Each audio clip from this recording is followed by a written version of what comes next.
Hello friends, exam tree YouTube channel में आपका हार्दिक अभिनंदन है। मैं Rahul Mishra exam tree YouTube channel के डेली करंट अफेयर सेशन में आपका स्वागत करता हूं। तो फ्रेंड्स, आज है 19 जनवरी और 19 जनवरी 2022 के इंपॉर्टेंट करंट अफेयर्स क्वेश्चन को मैं इस वीडियो में डिस्कस करूंगा, जो कि आपके आने वाले किसी भी वनडे कॉम्पिटिटिव एग्जाम के लिए मोस्ट हेल्पफुल रहने वाले हैं। और हाँ फ्रेंड्स, मैं आपके अभी पढ़ाया गया करंट अफेयर्स का रैपिड रिवीजन शाम में 6 बजे एक शॉर्ट वीडियो के माध्यम से करवाता हूँ, जिसमें आपका अभी पढ़ाया गया करंट अफेयर्स 1 मिनट के अंदर रिवाइज हो जाता है। तो अपने करंट अफेयर्स को और स्ट्रॉन्ग करने के लिए हमारे चैनल के साथ शाम में 6 बजे भी जरूर जुड़िए। तो चलिए फ्रेंड्स, स्टार्ट करते हैं 19 जनवरी 2022 के इंपॉर्टेंट करंट अफेयर्स क्वेश्चन को अपने आज की इस मोटिवेशनल कोट्स के साथ। तो हमारा आज का मोटिवेशनल कोट्स है कि खुद के सपनों के पीछे इतना भागो कि तुमसे मिलना लोगों के लिए सपना हो जाए। तो जी हाँ फ्रेंड्स, जो लोग तुम्हें आज कह रहे हैं ना कि तुमसे ना हो पाएगा, वैसे लोगों को उनकी औकात दिखानी है, अपने सपने को जीना है, तो अपने आप को कड़ी मेहनत से गुजरना होगा। अपने आप को कड़ी मेहनत से गुजारो और अपने आप को सूरज की तरह तपाओ, ताकि तुम एक दिन चमकता हुआ दिख सको। तो अपने सपने को जीना है तो प्रतिदिन मेहनत करो, लगन से मेहनत करो, ताकि तुम एक दिन सफल हो जाओ और उन लोगों को उनकी औकात दिखाओ जो अभी कह रहे हैं ना कि तुमसे ना हो पाएगा। तो चलिए फ्रेंड्स, स्टार्ट करते हैं आज के करंट अफेयर्स क्वेश्चन को। तो हमारा आज का पहला प्रश्न है कि न्याय घड़ी स्थापित करने वाला देश का पहला हाईकोर्ट कौन बना है?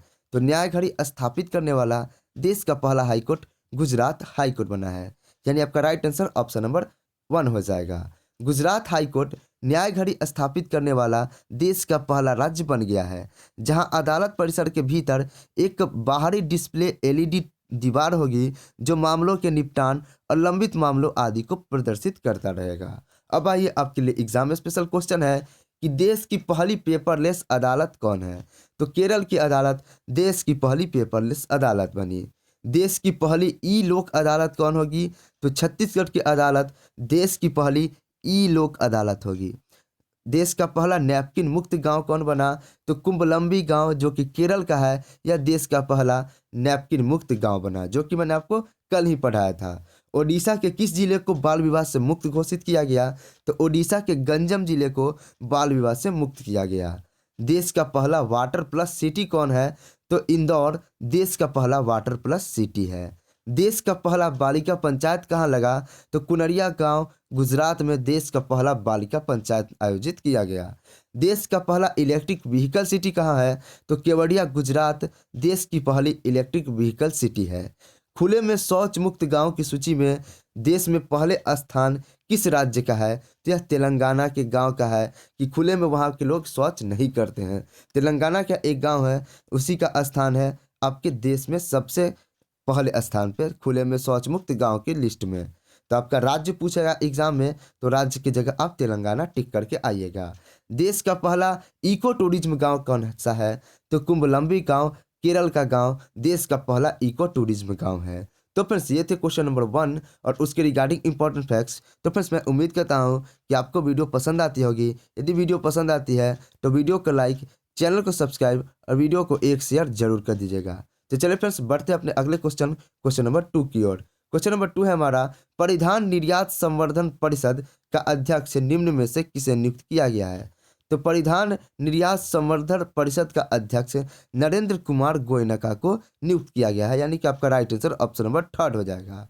आइए इसका एक्सप्लेनेशन देखते हैं कि टेक्सपोर्ट इंडस्ट्री के संस्थापक और प्रबंध निदेशक नरेंद्र कुमार गोयनका ने परिधान निर्यात संवर्धन परिषद के चेयरमैन का पदभार संभाला है। उन्होंने उम्मीद जताई कि आने वाले महीनों में परिधान निर्यात तेजी से बढ़ेगा। उन्होंने ए शक्तिवेल का स्थान लिया। अब आइए आपके लिए एग्जाम में स्पेशल क्वेश्चन देख लेते हैं, जो कि हाल ही में हुई नियुक्तियों से रिलेटेड है। अभी आपका परिधान निर्यात क्या है? आपका परिधान निर्यात संवर्धन परिषद, जिसे हम AEPC के नाम से जानते हैं शॉर्ट फॉर्म में। तो आइए AEPC का फुल फॉर्म क्या होता है, इसको देख लेते हैं। तो AEPC का फुल फॉर्म होता है apparel export promotion council. Apparel export promotion council AEPC का फुल फॉर्म होता है। अब आपके लिए इंपॉर्टेंट नियुक्तियां हैं जो कि हाल ही में हुई है। ONGC का अंतरिम चेयरमैन और प्रबंधक निदेशक किसे नियुक्त किया गया है? तो यह अलका मित्तल को किया गया है। ठीक है फ्रेंड्स, रेलवे बोर्ड के अध्यक्ष एवं CEO किसे बनाया गया है? तो VK त्रिपाठी को बनाया गया है।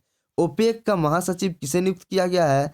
हैथम अल घिस को ओपेक का महासचिव नियुक्त किया गया है। SCO के नए महासचिव कौन बने हैं? तो झांग मिंग SCO के नए महासचिव बनाए गए हैं। तो फ्रेंड्स ये थे क्वेश्चन नंबर 2 के इंपॉर्टेंट फैक्ट्स। अब आ जाते हैं क्वेश्चन नंबर 3 पर। क्वेश्चन नंबर 3 है, हरियाणा सरकार ने निम्न में से किसे राज्य महिला आयोग के अध्यक्ष के रूप में नियुक्त किया है? तो हरियाणा सरकार ने रेणु भाटिया को राज्य महिला आयोग के रूप में नियुक्त किया है, यानी कि आपका राइट आंसर ऑप्शन नंबर 3 हो जाएगा। आइए इसका भी एक्सप्लेनेशन समझते हैं कि हरियाणा सरकार ने NIT फरीदाबाद की रेणु भाटिया को राज्य महिला आयोग के अध्यक्ष के रूप में नियुक्त किया है। उनकी नियुक्ति 3 वर्ष के लिए हुई है। रेणु भाटिया ने वर्ष 2008 में बनी 42 मिनट की शॉर्ट फिल्म डॉक्यू ड्रामा बेंजिए एक हत्या में मुख्य किरदार निभाया था। इसके अलावा आयोग की उपाध्यक्ष प्रीति भारद्वाज का कार्यकाल भी 1 वर्ष का बढ़ा दिया गया है। तो आपको बता दें कि महिला आयोग अध्यक्ष, यहाँ से इंपॉर्टेंट पॉइंट क्या है, तो महिला आयोग अध्यक्ष किसे नियुक्त किया गया है? तो रेणु भाटिया को। इसका उपाध्यक्ष कौन है? तो प्रीति भारद्वाज है। यही 3 पॉइंट है आपको याद करने के लिए। चलिए फ्रेंड्स, आपके लिए एग्जाम स्पेशल क्वेश्चन देख लेते हैं कि भारत का पहला हेली हब कहाँ बनाया गया? तो हरियाणा में भारत का पहला हेली हब बनाया जा रहा है। भारत का पहला अनाज ATM कहाँ है? तो हरियाणा के गुरुग्राम में भारत का पहला अनाज ATM है। भारत का पहला मत्स्य पालन व्यवसाय इक्यूबेटर कहाँ लॉन्च किया गया? यह भी आपका गुरुग्राम हरियाणा में लॉन्च किया गया। हरियाणा के हिसार एयरपोर्ट का नाम बदलकर क्या रखा गया? तो महाराजा अग्रसेन हवाई अड्डा हिसार एयरपोर्ट का नाम बदल के रखा गया। ठीक है फ्रेंड्स, अगला क्वेश्चन क्वेश्चन नंबर 4 है, कौन सा राज्य ABBFIA फॉर्मूला ई वर्ल्ड चैंपियनशिप की मेजबानी करेगा? तो अब सबसे पहले हम समझते हैं कि ABBFIA यह जो टर्म है या FIA का फुल फॉर्म क्या होता है? तो FIA का फुल फॉर्म होता है फेडरेशन इंटरनेशनल डी ऑटोमोबाइल, जो एक फार्मूला 1 रेस है, फार्मूला ई वर्ल्ड चैंपियनशिप की रेस है। इसकी मेजबानी जो करेगा वह तेलंगाना करेगा आने वाले समय में। आइए इसका एक्सप्लेनेशन देखते हैं कि तेलंगाना सरकार ने फार्मूला के साथ एक आशय पत्र LOI पर हस्ताक्षर किया है।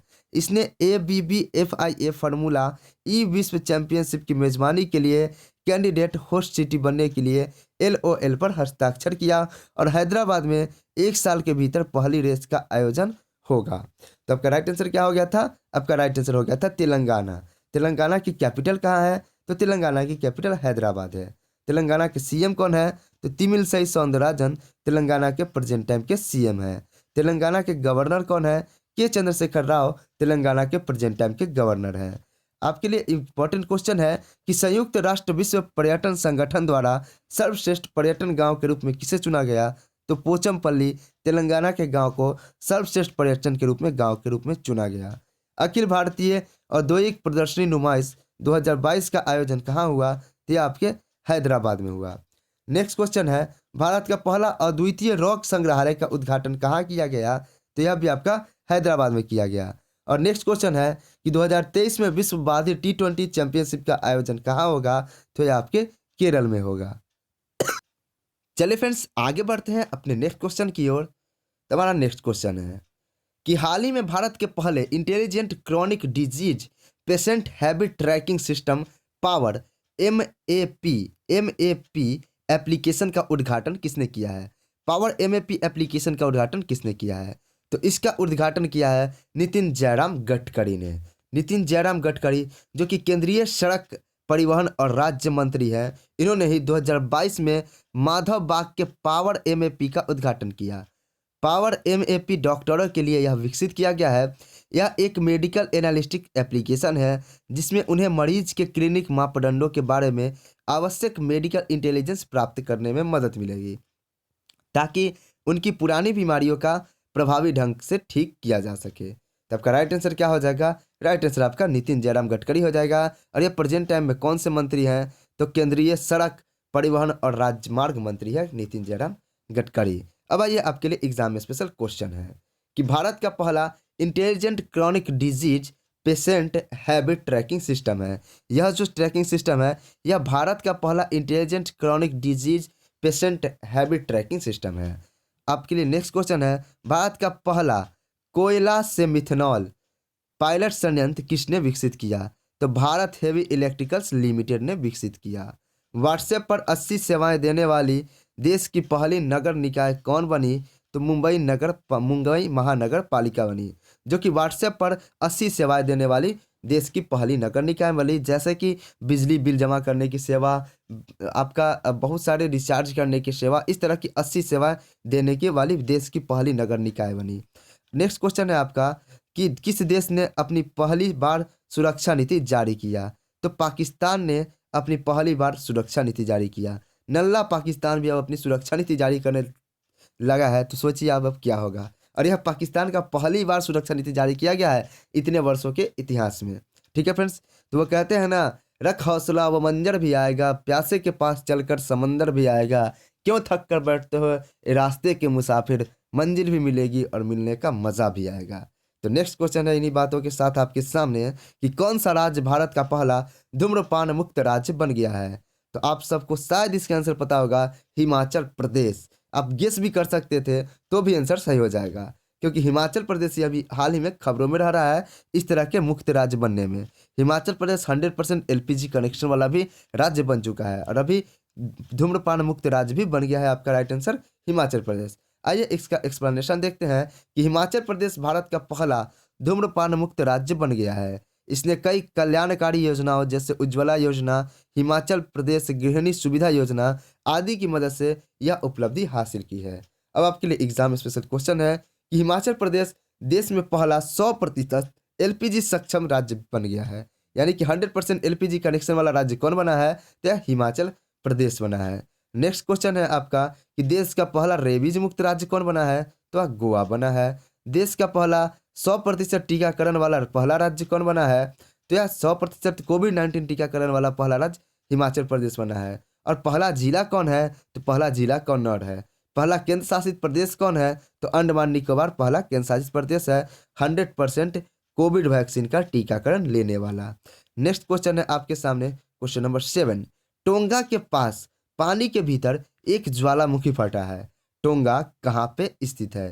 तो टोंगा जो है यह दक्षिण प्रशांत महासागर में स्थित है और इसी के पास पानी के अंदर एक विस्फोट हुआ है, ज्वालामुखी विस्फोट हुआ है। आइए इसको अच्छे से समझते हैं। दक्षिण प्रशांत महासागर में द्वीपों के समूह टोंगा के पास पानी के नीचे एक ज्वालामुखी फटा।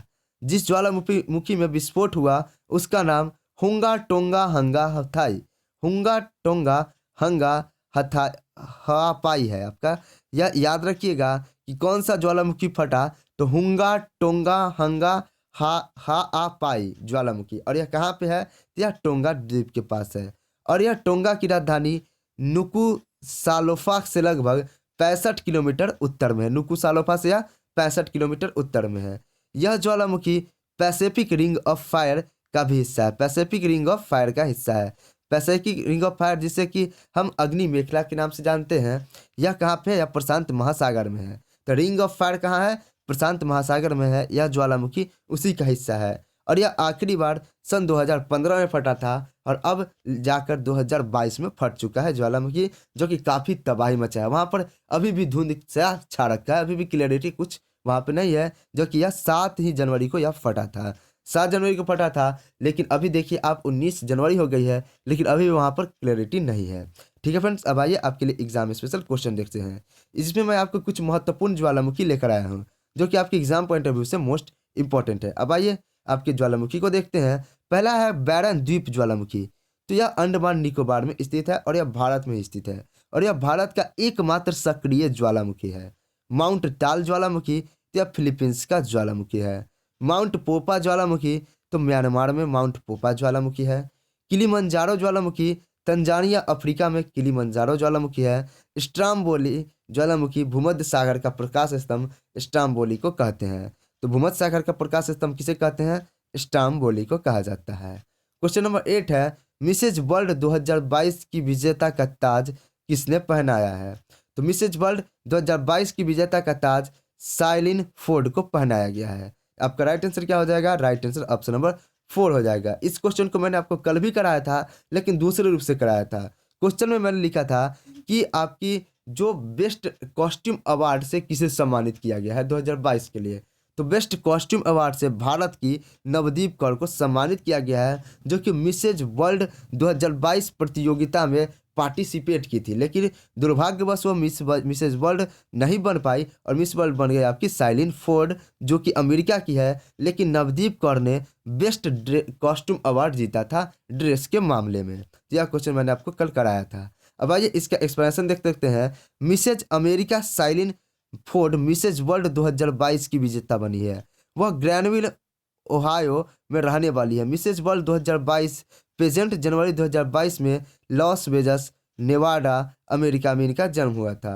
मिसेज जॉर्डन और मिसेज यूएई क्रमशः उपविजेता रही हैं। ठीक है फ्रेंड्स, आपके लिए एग्जाम स्पेशल क्वेश्चन है, जो कि वही एक क्वेश्चन है जो कि कल मैंने आपको कराया था कि मिसेज इंडिया नवदीप कौर ने अमेरिका के लॉस वेगस अमेरिका में मिसेज वर्ल्ड 2022 पेजेंट में बेस्ट नेशनल कॉस्ट्यूम अवार्ड का राउंड जीता है। बेस्ट नेशनल कॉस्ट्यूम अवार्ड का राउंड जीता है कौन? नवदीप कौर। याद रखिएगा, आपके एग्जाम पॉइंट ऑफ व्यू से यह क्वेश्चन इंपॉर्टेंट है। क्वेश्चन नंबर 9 है, दुबई में अंतर्राष्ट्रीय लोक कला महोत्सव में किसने स्वर्ण पदक जीता है? यह सुमित भाले ने स्वर्ण पदक जीता है अंतर्राष्ट्रीय लोक कला महोत्सव के आयोजन में। आइए इसको डिटेल में समझते हैं। महाराष्ट्र के एक युवा लावनी कलाकार सुमित भाले ने दुबई में अंतर्राष्ट्रीय लोक कला महोत्सव में स्वर्ण पदक जीत लिया है। वह महाराष्ट्र में फुलबाड़ी जिले के पाथरी के रहने वाले हैं। लावनी महाराष्ट्र का पारंपरिक नृत्य है। लावनी क्या है? लावनी महाराष्ट्र का पारंपरिक नृत्य है। यह पारंपरिक गीत और नृत्य का एक संयोजन है जो विशेष रूप से ढोलकी की थाप पर किया जाता है। तो लावनी क्या है? लावनी आपके महाराष्ट्र का नृत्य, लावनी महाराष्ट्र का पारंपरिक नृत्य है और यह ढोलकी की थाप पर किया जाता है, जो कि ढोलकी की थाप पर किया जाता है। और इसी में जो सुमित भाले ने है स्वर्ण पदक जीत लिया है। तो यह क्वेश्चन इंपॉर्टेंट रहता है। जो भी गोल्ड मेडल वगैरह जीती जाती है आपके लिए इंपॉर्टेंट रहता है। आपको याद होगा कि 7 अगस्त को नीरज चोपड़ा ने टोक्यो ओलंपिक में गोल्ड मेडल जीता था और उस समय भारत सरकार ने 7 अगस्त को भाला फेंक दिवस के रूप में घोषित कर दिया। क्वेश्चन नंबर 13 है, हाल ही में किस प्रौद्योगिक प्लेटफॉर्म ने जागरूक वोटर अभियान शुरू किया है? तो इसका राइट आंसर या तो आप चुनाव आयोग मारोगे, नहीं तो निर्वाचन आयोग मारोगे, लेकिन ये दोनों गलत हो सकता है क्योंकि इसका जो आयोजन किया है यह अभियान ट्विटर ने शुरू किया है। इसीलिए मैंने इस क्वेश्चन को लिया है ताकि आप आने वाले टाइम में कंफ्यूज ना हो कि हाल ही में किस प्रौद्योगिक प्लेटफॉर्म ने जागरूक वोटर अभियान शुरू किया। जैसे ही वोटर की बात आएगी ऑप्शन में आपके चुनाव आयोग दिखेंगे, आपके निर्वाचन आयोग दिखेंगे, आप इनको टिक करके चले आओगे, लेकिन आंसर राइट कौन सा होगा? आपका ट्विटर होगा।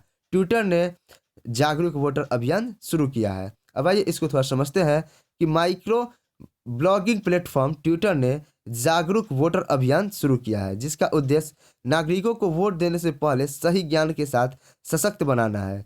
इस पहल की श्रृंखला का उद्देश्य मतदाताओं के साथ मंच के जुड़ाव को बढ़ाना है। इसमें हैशटैग असेंबली इलेक्शन 2022 के आसपास बातचीत का समर्थन करने के लिए अधिसूचना और अनुस्मारक के साथ एक अनुकूलित इमोजी भी लॉन्च किया गया है।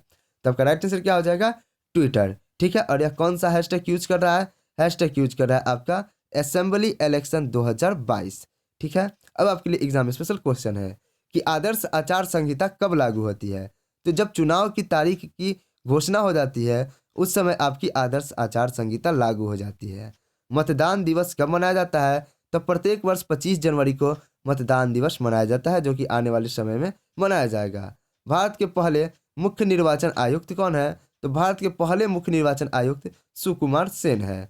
वर्तमान में निर्वाचन आयोग में कितने मेंबर शामिल है? तो वर्तमान में निर्वाचन आयोग में 3 मेंबर शामिल है। और अभी प्रेजेंट टाइम के मुख्य निर्वाचन आयुक्त कौन है? इसका जवाब आपको कमेंट बॉक्स में कमेंट करना है। देखते हैं आपको याद है कि नहीं। वोट डालने की उम्र 21 से 18 किस संविधान संशोधन में किया गया?